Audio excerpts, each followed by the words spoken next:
Right guys, check it out. Just rolled in Suzuki SX4 07 and up. This is a 2-liter. I got this from a guy. He's selling it, so I bought it. There's a code on it. I got it for cheap, like I think like almost 2 grand. And there's like 206 kilometers on this. Engine light is on. We got a code, crank sensor. So right after I bought it, he said there's a little bit of a problem. Sometimes it doesn't start, sometimes it starts. And then it will shut off in the next couple minutes. So you know what, it's okay. I'm gonna get it scanned. Let's check it out what's going on.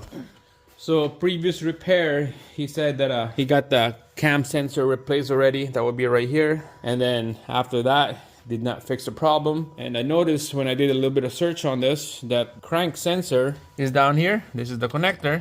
It's buried down there. It's in between the engine and the transmission. It's right in the middle, right behind the flywheel. So to change that, it's gonna be a nightmare. This is why he sold it for cheap. This is why he don't wanna put money into this, because change that crank sensor, you had to take out the wheel, CV axle, the suspension on this side, and take out the transmission out. You had to split the transmission away from the engine to get that sensor, crank sensor replaced. That would be this guy right here. So this is gonna be a fun one. So stay tuned guys, check it out, subscribe, like the video.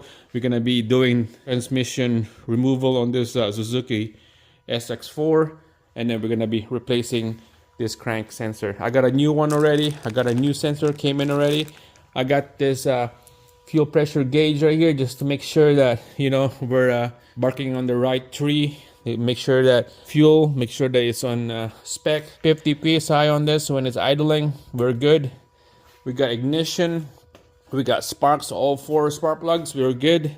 So to me, it's gonna be that crank sensor. So on the next video, we're gonna be testing that crank sensor. I'm gonna show you guys how to do that. We know it's a crank sensor because we got the code right here, P0335. Guys, I got all the paperwork right there for DIY, so everything is all in spec when we do the test on that crank sensor. So make sure to subscribe guys, because this is gonna be a fun one right here. There's gonna be a lot of parts to take out to get to that crank sensor, and that's one problem. And then the next problem, you see all this oil right there, that's from the valve cover.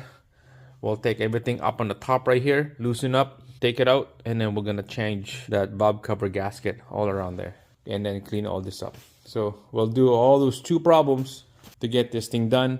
So make sure to subscribe, give me a thumbs up on this video, stay tuned, and I see you guys again on the next one.